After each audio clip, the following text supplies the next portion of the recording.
Right. Welcome, everybody. We're going to get started. I'm really, really excited to see you all here today, and some folks are still filtering in. My name's Rebecca Lemon, and I'm the director of the Levan Institute for the Humanities at USC. Thank you so much for joining us today for a conversation about Maya Maskarenec's newest book, Domesticating Saints in Medieval and Early Modern Rome, that appeared with the University of Pennsylvania Press in 2025.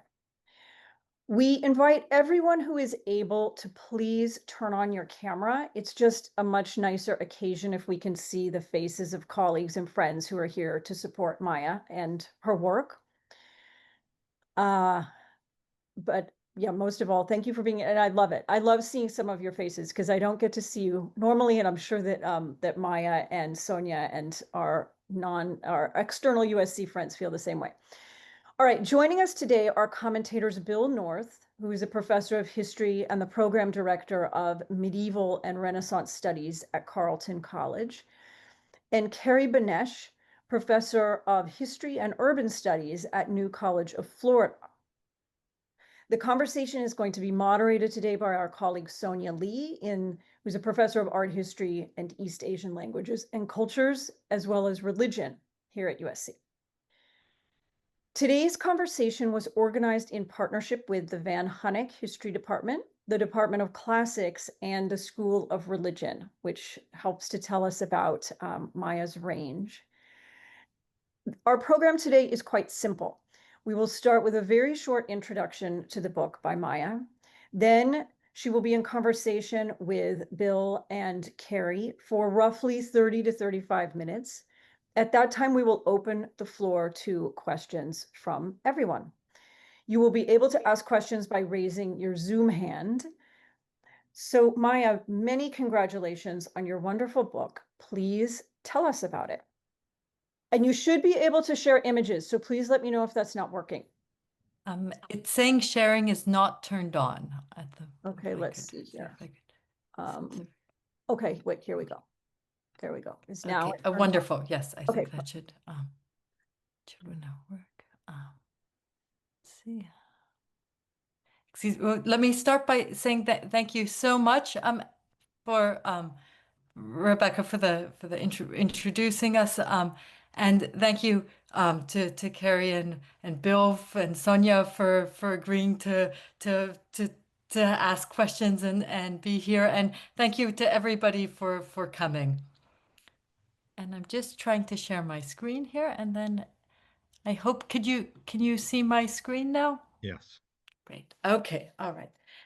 Okay, so just to start off, I just wanted to talk about where this book came from. And this is very much a book that grew out of walking through Rome. In 2017-18, I was fortunate to be able to spend a year in Rome, and when not in the library, I was often walking around the city, seeking out churches I had never visited before, and returning again and again to see if I could find them open, visiting saints on their feast days, and politely pestering custodians to ask if I could visit back rooms that I had read about. And during my explorations, I became increasingly fascinated by rooms of saints, so room spaces said to have been once inhabited by a saint. One of the first such spaces I visited were the rooms of Saint Bridget of Sweden around the corner from Campo de Fiori at what is now the Church of Santa Brigida.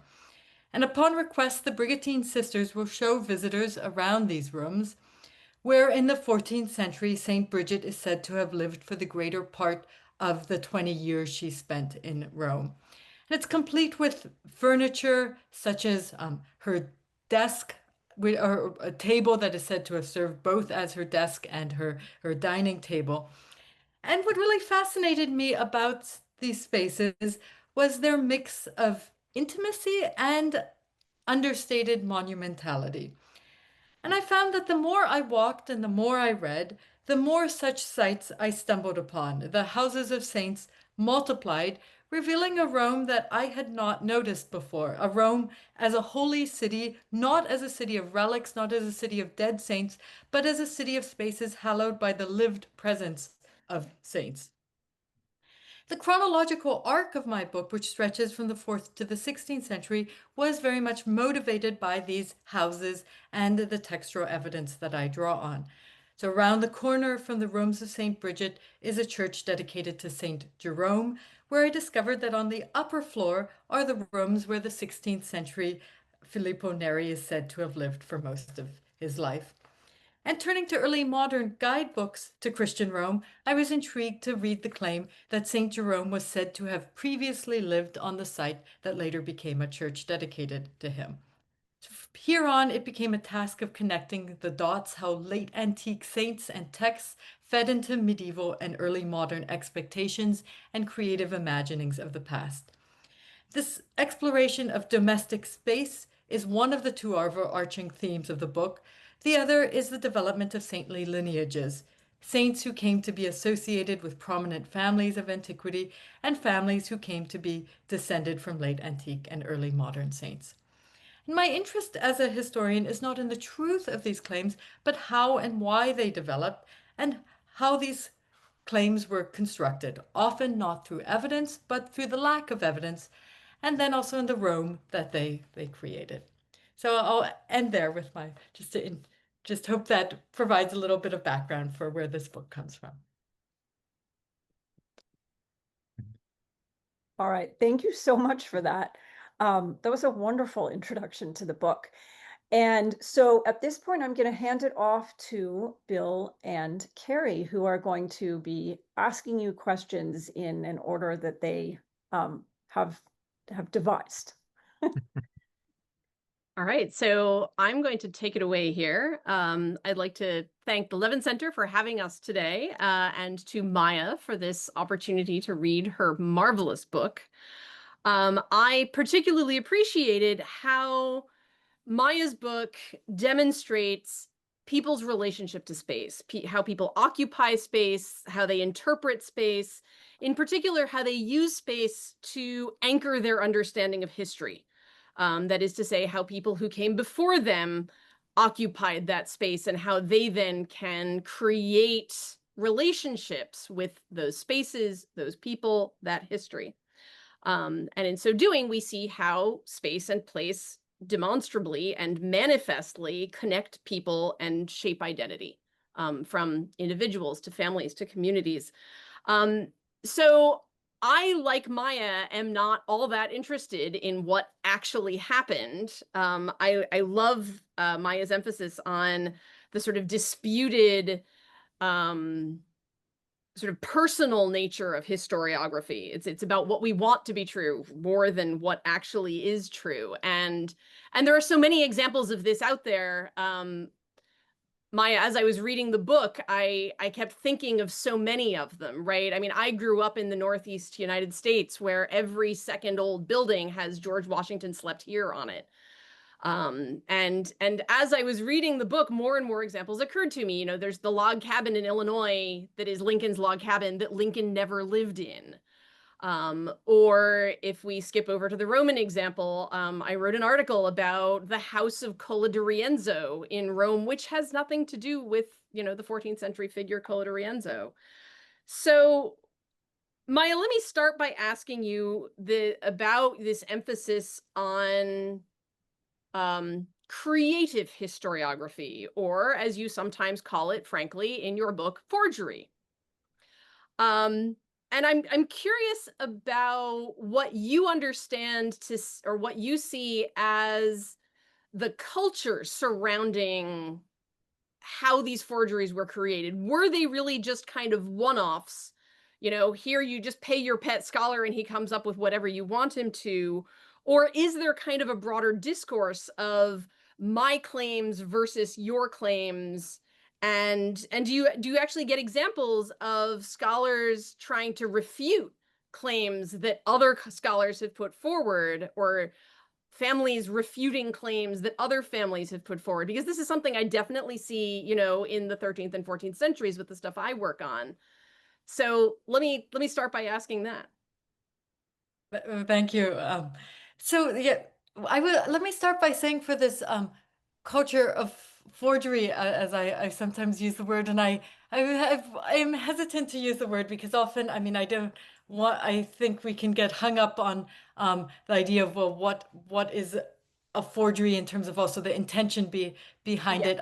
I will say that, my one of my starting points for this book was when looking at these claims was as what I try to emphasize is also the continuity both in how and why such claims are developed between the mhm, medieval and the early modern period, that there's not that I really don't see a break in either the how it's done or why it's done.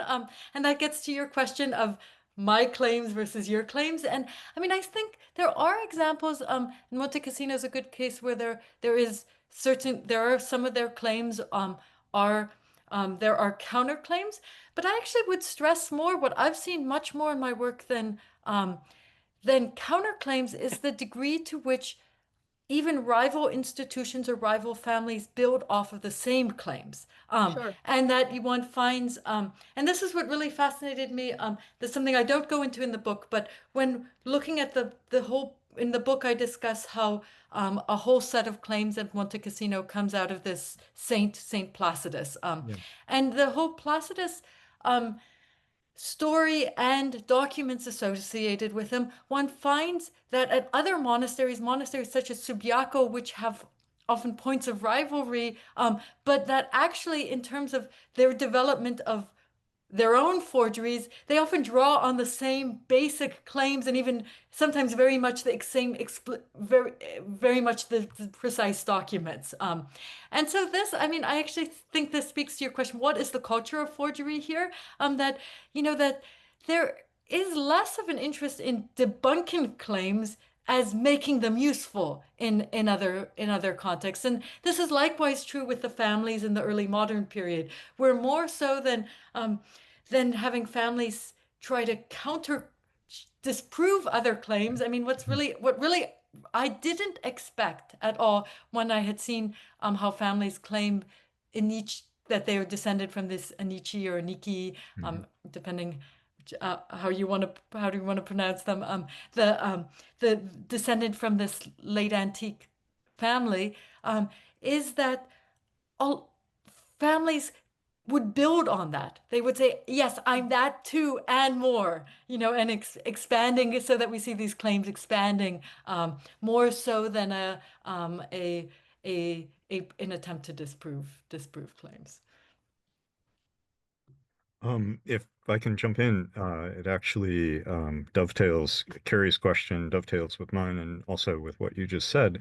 Because as I was reading your work, one of the things that was striking me about this question of kind of people trying to create the intermediate steps, create the connecting tissue that links places that they know, inscriptions that they've seen, documents that they've seen. And I'm wondering if, what I took away is actually this considerably complicates my notion of kind of the forger's mentality and really gets into much more fundamental practices of maybe pre-modern history. And, as you were working, I think one of the lovely things about the way you handle your various authors is I think you get a sense of the seriousness with which they're approaching their materials. So I've just heard a talk about Peter the Deacon. And so, a person with a very big reputation for being, um, you know, free with the truth when it's necessary.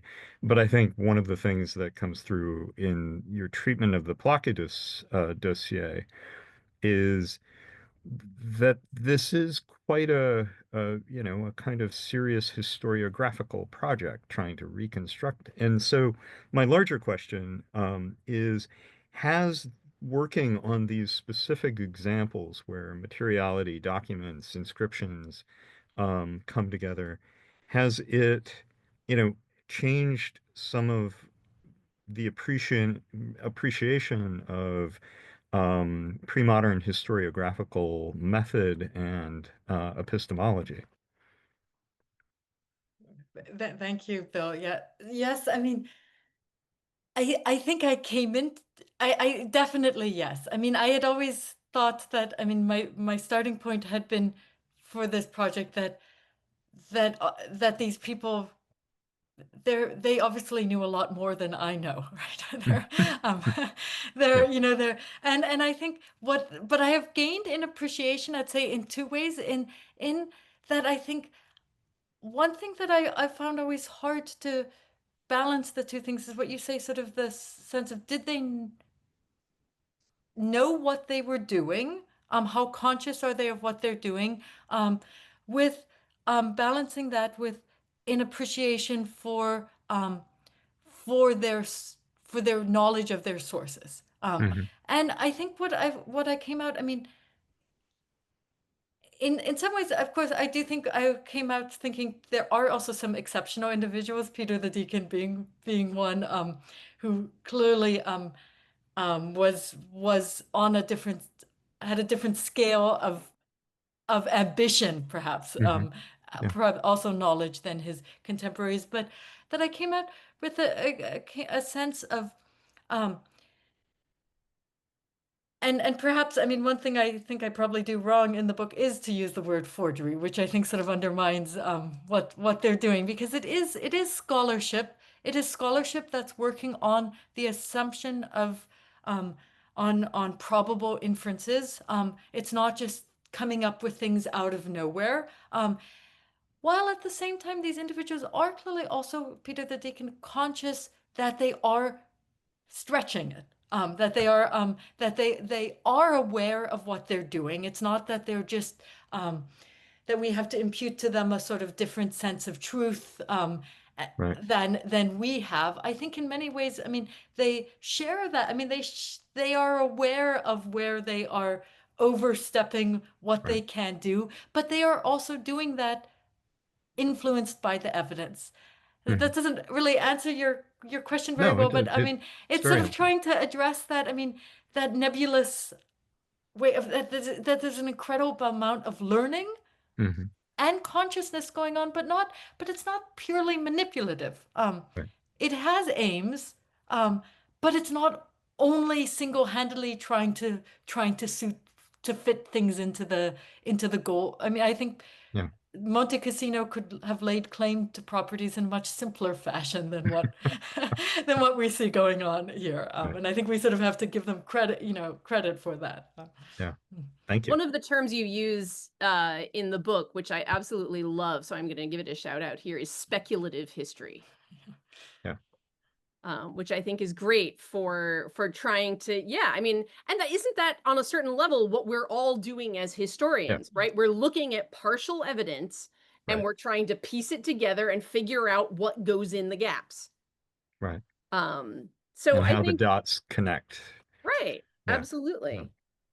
No, and I'd go even further to say not only how the dots connect, but one thing that we also are so much doing is that we use lack of evidence is also a large part for pre-modern historians, is part of the way we construct arguments too, is that Right. that we feel like we should be aware that we don't have evidence, and what do we do because of that? That doesn't Right. necessarily lead us to say we just can't say anything.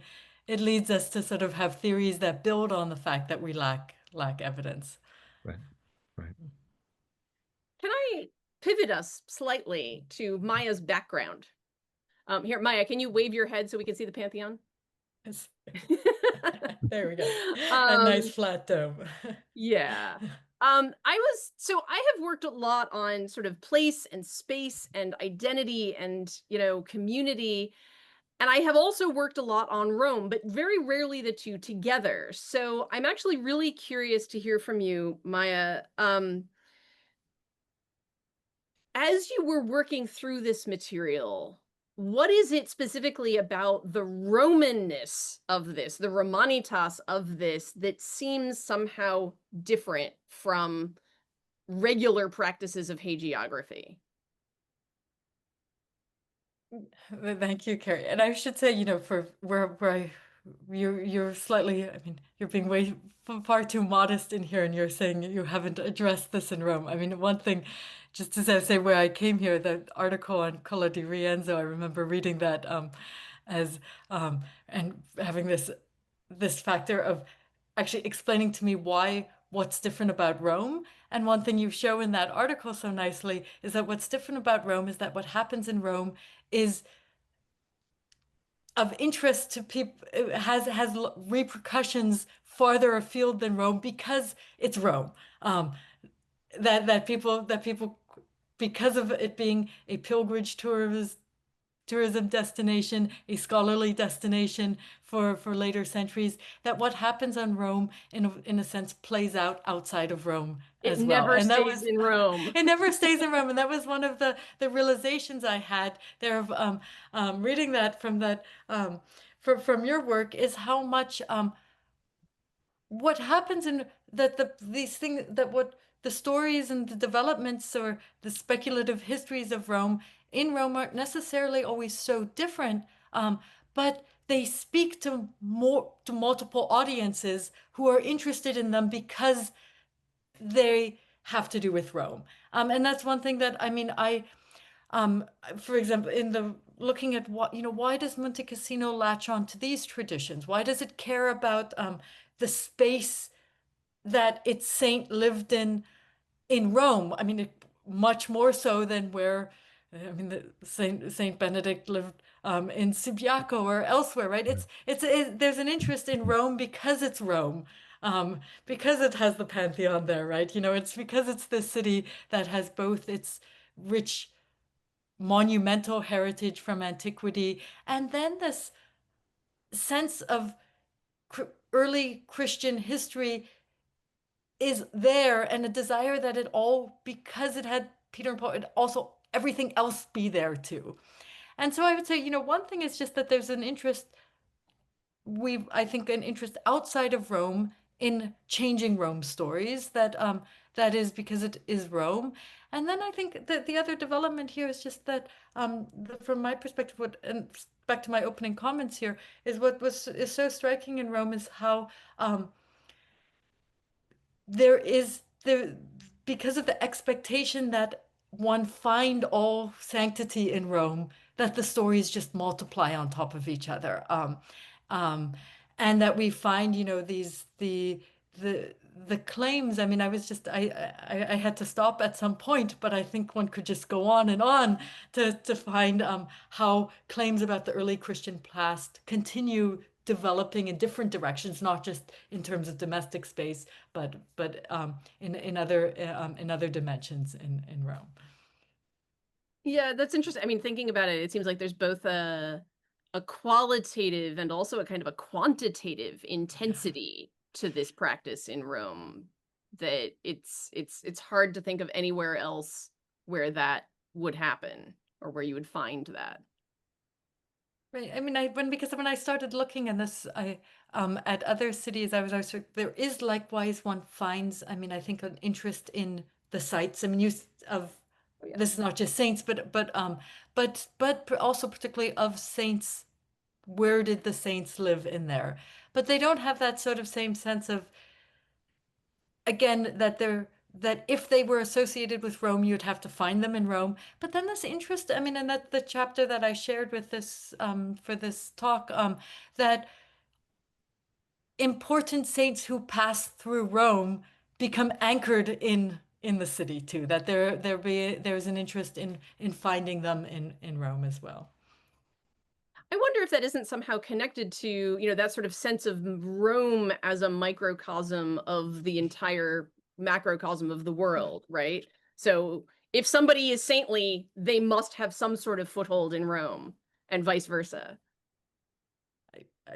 I like that. Yes, I like that idea. I think that's very much sort of, in a sense, Rome also consuming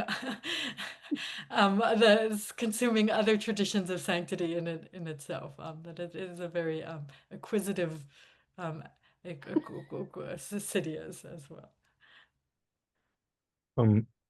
Sort of continuing in this theme, and in some ways, what I was very struck by what you talk about as, and I wondered, this is part of my question, do you see there being a kind of changing epistemology, a changing set of kind of conceptual or sensibilities that are looking for these material touch points, these material spaces to imagine with, or is it a continuation of what a medieval sensibility that has at least could be seen to appear in travel accounts to the Holy Land, for example, where um, I'm just thinking of the accounts where the guide is pointing out all of the different places from,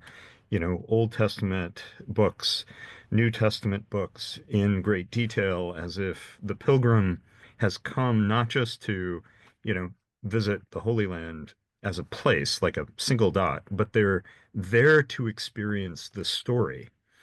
And as I was reading your chapters that got into Francis Dominic, I really got that sense of, as you were talking about, that it's not just we want to touch Francis's cloak.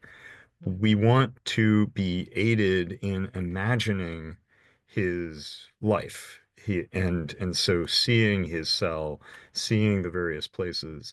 And so, as you think about this, is there a change in sensibility as you move from kind of into the late medieval Mhm. and early modern period, and people are looking for a greater materialization of not just the saint's relics, but almost the saint's life that they can think with, almost in a sort of meditations on the life of Christ sort of way. Like they have heightened expectations for themselves and for the places they visit. Yes, I mean, Bill, this is something, I really struggled with actually thinking about. Is there a change? I mean, Right. in a heightened interest in also materiality of finding the early Christian past. And I mean, as you say, things like the pilgrimage of Egeria, you could say that there's always been an interest in finding and Right. finding This is the the stone where stories this written out. happened. This Yeah. exactly. And one thing that I went back and forth about so much is this: is it just that we have more evidence later Right. for this, or is there actually some sort of change going on? And I mean, I can't say I feel too confident here about my conclusions, but I mean, my sense was that I would say there is a shift, it seems to me, of a desire for specificity, Hmm. and a desire, but much more so that a increasing possessiveness, of it. And that's the second is really I mean, what I found so striking is that when you think of sort of the Egeria going up to the Holy Land and saying, I saw this stone, she doesn't say it's her stone or it's this Right. community's stone so much, this is the stone where the story played out. And in the later, in sort of the later medieval, early, especially the early modern accounts, what struck me also how much, though there is an appropriation of these sites to the communities or Right. families that they belong to.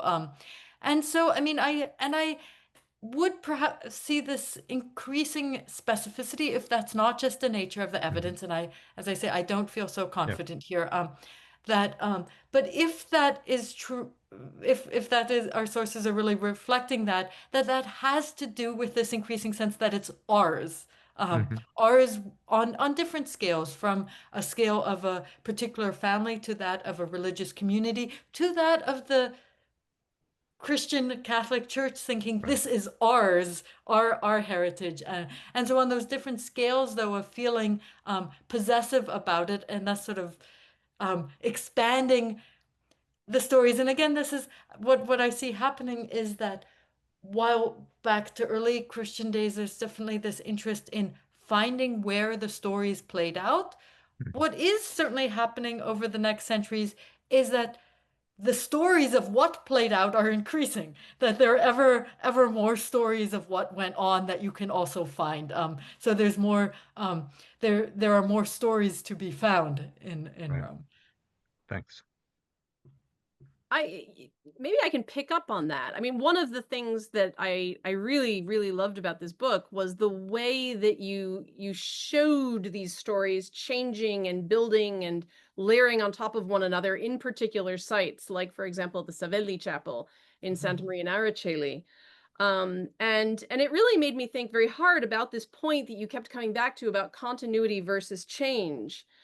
And I was very struck by the tension, it seemed, between preservation and um, and and and monumentalization, right? So I mean, when you have, for example, the rooms of Saint Ignatius Loyola and how he occupied them, privately, simply, is very different from how they become enshrined as a monument over time. I mean, quite frankly, one of the most dramatic examples of this is if we go all the way up to Assisi. I mean, the Basilica of St. Francis of Assisi, enshrines some of Francis's own possessions, but in a fashion that Francis would have been shocked and horrified by. And I wondered if that question that you ask, how much can a place change before it is no longer the same place, was just something that kept kind of coming back to me. And I just wondered if there were sort of other examples that you couldn't put in that kind of speak to that tension between, preservation and relevance in some ways. I suppose there I would perhaps point as the counterexample, I mean, which shows the same thing, but that you've just been to that you so nicely laid out, Carrie, this sort of monument, how you monument when do you monumentalize a site so far that it no longer preserves the original? In the site of Benedict's cell, which is the sort of most absurd site when it comes to actually thinking about a space as a cell, because it's the site that's way too small to, I mean, you can barely fit a person into it.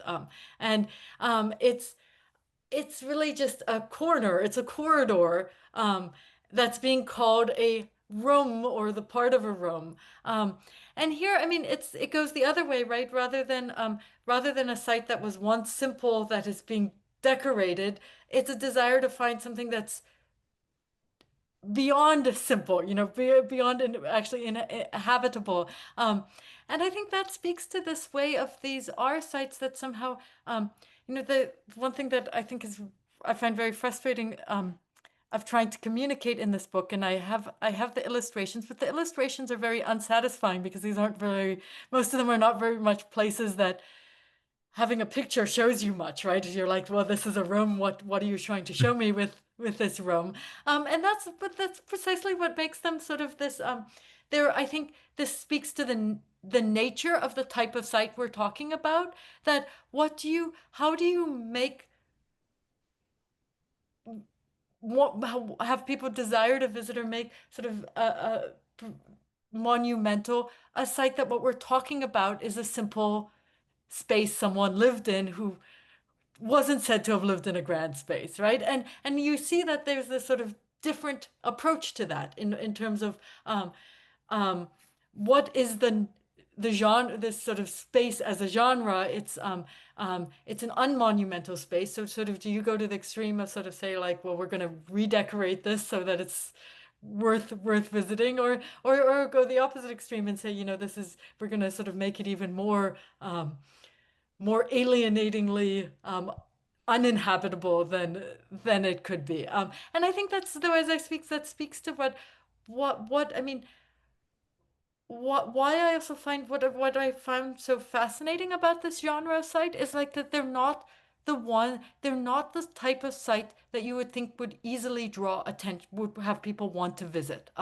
It's not like saying you're going to go to a church with beautiful mosaics or a per se monumental space, and that's why it should be remembered. but that you should remember this because someone holy lived in there. But how do you make that comprehensible to someone? One approach is having the relics in the space, that works. But other than that, I mean, and I was struck in the early modern sites too, these, signs that say these bricks are from the wall. Well, they're bricks from from a wall from this other wall. Like they don't call out for attention, right? I'm about to insert myself into this conversation because I have the job of the timekeeper. So I will invite people in the audience to ask questions or make comments at this point.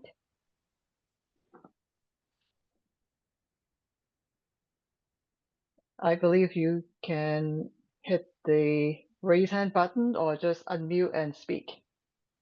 While people are sorting their own questions out, I will simply add a quick comment to Maya's point, which I think actually in some ways encapsulates the particular problem presented by a whole genre of saints in the late medieval and early modern period, right? There are all these saints who did not want to be monumental. I mean, Francis and Dominic are kind of two great examples of that.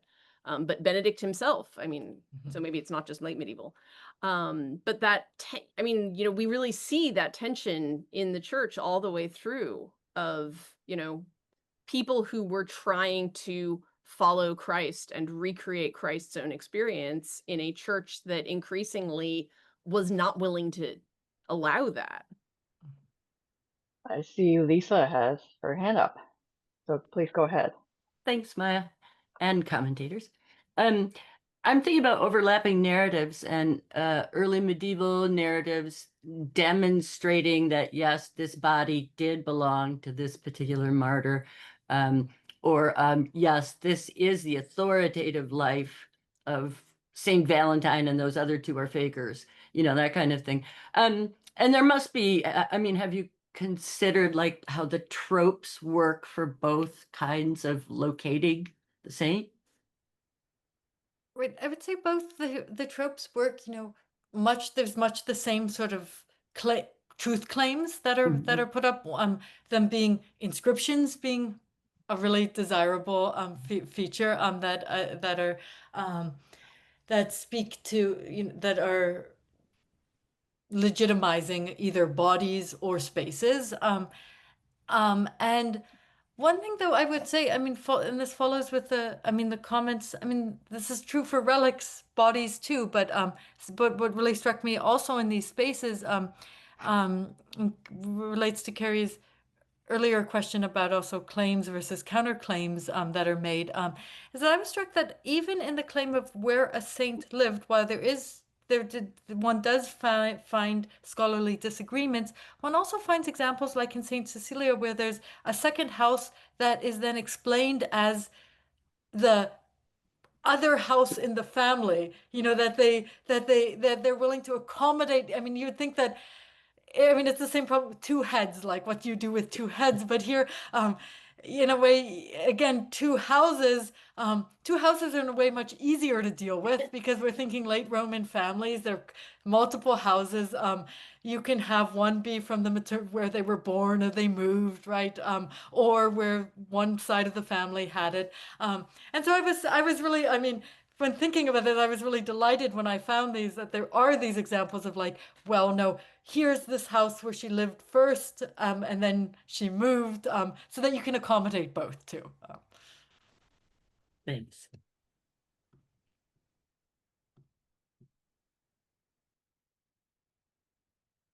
See, there's a hand. And Susanna, I think. Susanna, yes. All right, I had my hand up, that little brown hand, but it doesn't show.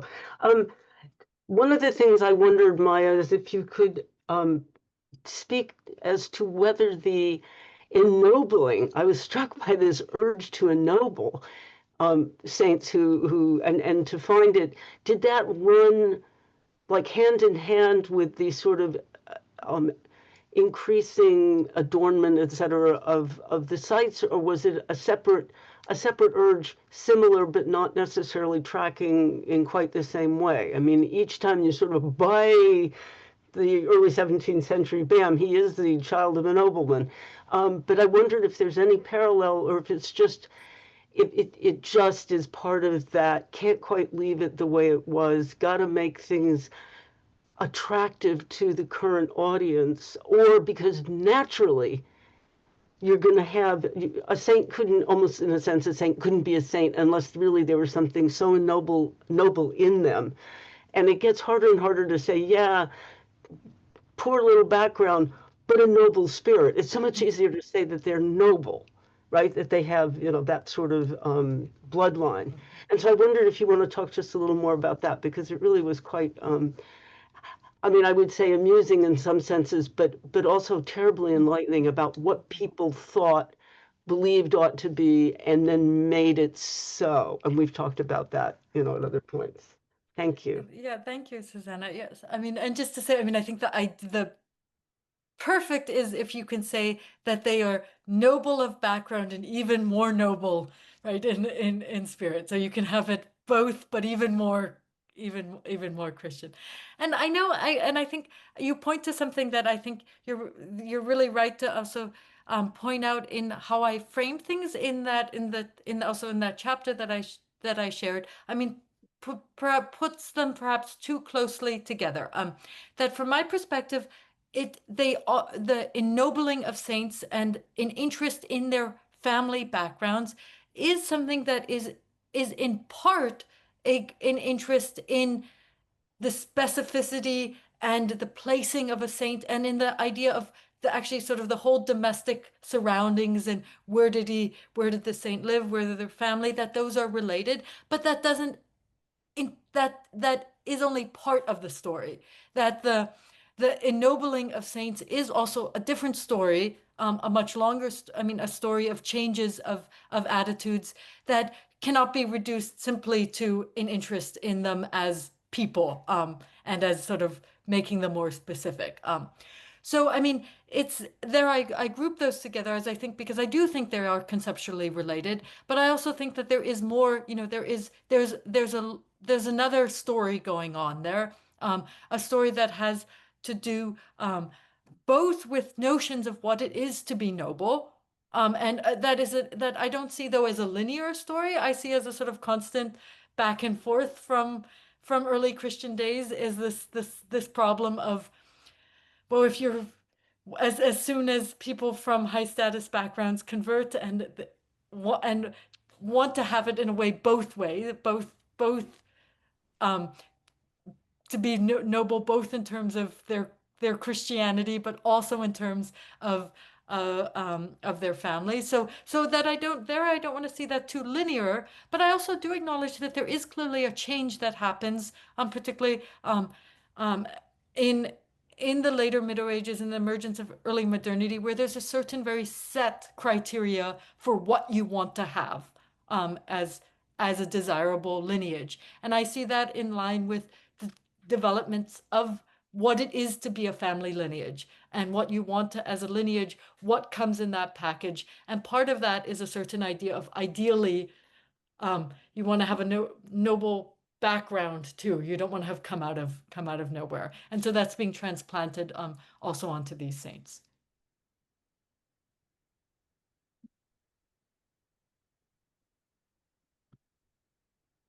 I think Bill has his hand up. Yeah, if no one else, I don't want to take anybody's place.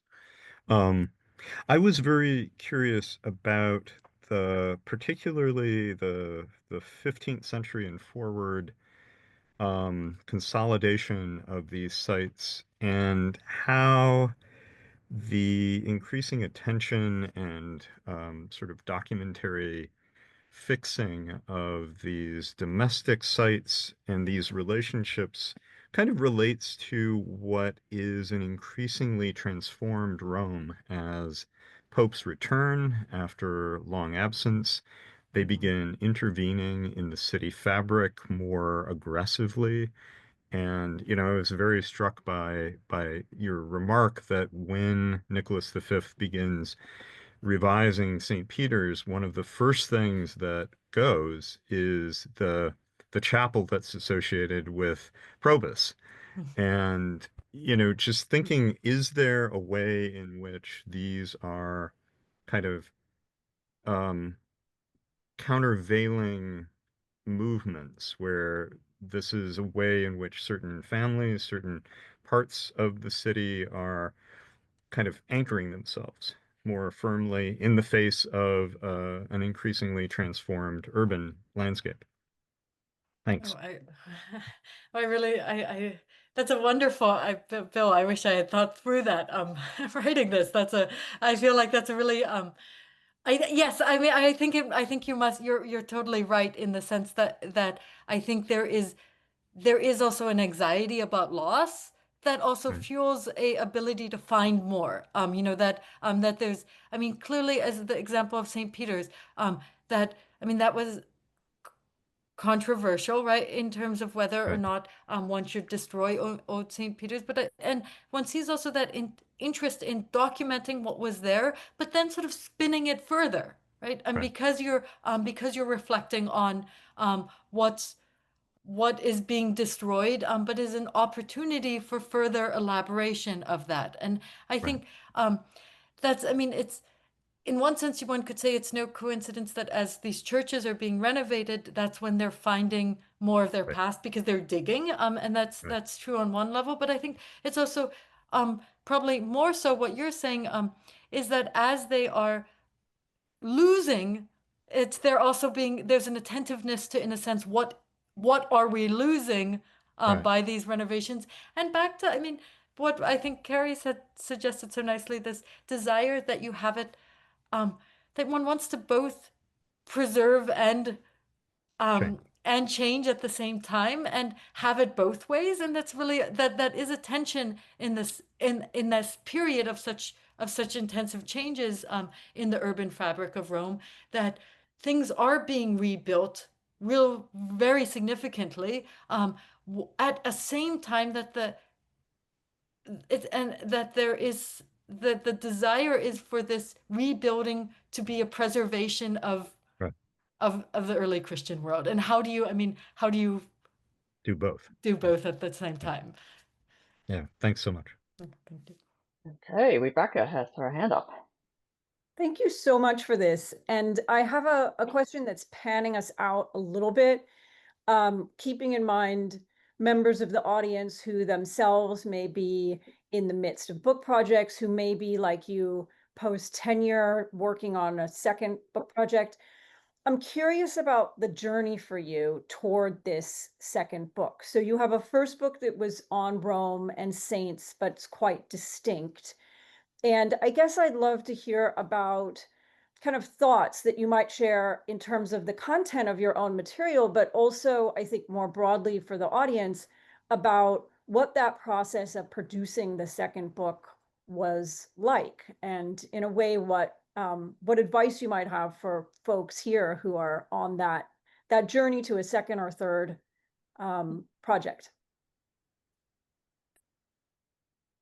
I think what I would most emphasize, and I think this is something I think all most of us probably people know better than I, but that we're what I always find is that one knows when one's working on something one's really excited about, and that one should follow one's excitement in doing that. Just because it makes because it makes writing and researching so much easier when you're so excited to do it yourself.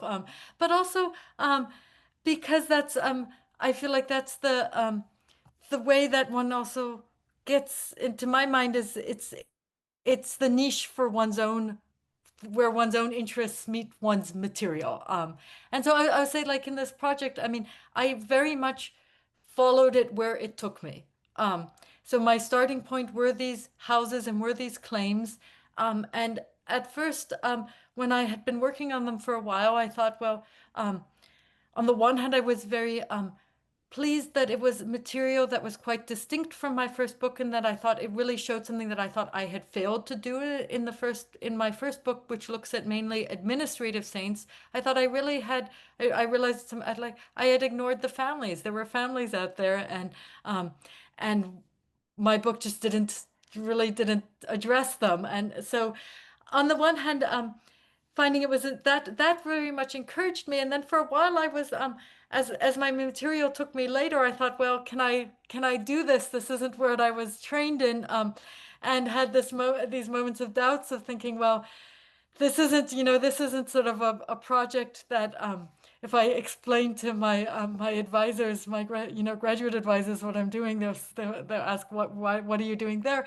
But that's where I sort of felt like the encouraging, where I think one can find one's niche in one's projects in following the evidence that one has set off to look at, and following it where it goes, even if it goes to, in my example, to a different to later materials, to other types of sources than I had been used to working with, outside when it took me outside of Rome. That thinking, well, even though I'm writing a book about Rome, that doesn't mean I can't go look at some documents in Monte Cassino. That sort of allowing for projects to develop in the way that they do, rather than having a fixed idea of what it had to be from the start. Great. Actually, I do have a question for you, Maya. It's kind of hypothetical. Your book ends with the early modern period, but say if your publisher actually wants you to take it all the way to the modern period, I wonder to what extent that might actually change the way you frame this whole project. I mean, in this conversation, and I learned so much about, this project is really about Rome, your own experience, and then how all the evidence point in a certain direction, and how important it was for this time period that people actually took things out Rome to other places. And we also learned so much about, this is also a project about historiography, that it's really about how to do history in the pre-modern world. So I wonder if you were to actually cover it all the way to the present day, how might that change the way you think about it? Thank you, Sonya. That really makes me stretch my stretch my mind here. Yeah, I mean, I think there would be a whole nother, in a way, a new. It would go through through a whole nother lens. I have to say, I found why to me the early modern period fit so well with the evidence, and this is something that I'd also already stumbled on in my first book, that so much of the work and on late antique and early medieval period in Rome confronts one with early modern records of this evidence, that we only have so much of it as it passes through the early modern lens. And what is slightly different there than in the sort of next phase is that one does have a lot more of this early modern view and perspective, that if one were to juxtapose it with a more modern one would have a slightly different job. One would actually have much more the two perspectives on the same site, much more so than the